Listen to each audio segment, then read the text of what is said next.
The Islamic State in Iraq and Syria, known as ISIS, has claimed credit for Friday's terrorist attack in Paris, and the French government also blames the Islamic militant group. Peter Newman studies and teaches terrorism and radicalization at King's College in London.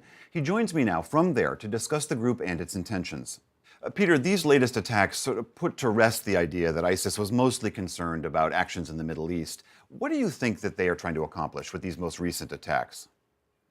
I think there are three aims here. The first is classical asymmetric warfare. You're hitting us, we're going to take revenge by hitting you where it hurts most, namely at home.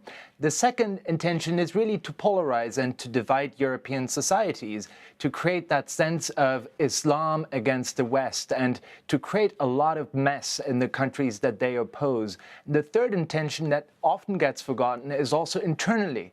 I think the Islamic State has been on the defensive in its core territory in Iraq and Syria, and this kind of attack, I think, motivates supporters and gives them again the feeling that they are part of a winning team, and that's really important.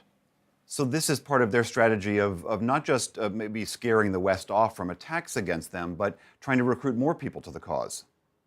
Absolutely. And I think it's really important to understand in the case of ISIS that it is important to understand the ideology, but it's also important for a lot of Western recruits the sense that they are part of a winning team, that this is a successful, ever-expanding project. That's how it seemed last year, and it hasn't seemed like that for a number of months. And this kind of attack is almost diverting attention from some of the problems that ISIS is having in Iraq and Syria. And for that reason, it is very important for ISIS to have it.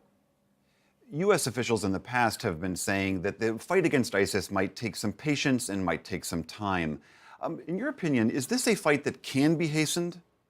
I think it's very dangerous to try to hasten it too much. I think, contrary to what everyone says, the campaign that has been going on in Iraq and Syria has not been altogether unsuccessful. It has contained the Islamic State. It has taken away the notion of it as a successful organization in its core territory. And if you want to hasten it, of course, America can basically bomb the whole place. But the question then becomes, what happens the day after that? So you have to bring ISIS down in a way that it actually implodes. That's the only way in which you can have a sustainable end to ISIS. There's obviously been a connection made in the last few days between the refugees coming into Europe and these attacks. And obviously we're torn between a humanitarian disaster going on that is sending all these people into Europe and then fears now, people, very real fears of more attacks happening. How do you see that tension playing out? It's incredibly dangerous. And the important thing to remember about terrorism is it is always about not only about killing people, it's also about creating a political effect.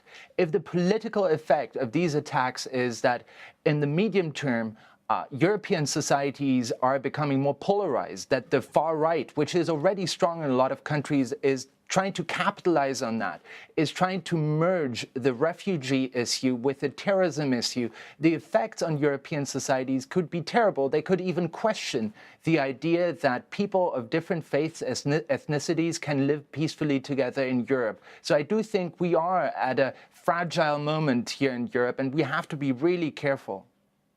All right, Peter Newman of King's College in London, thank you so much for being here. Thank you.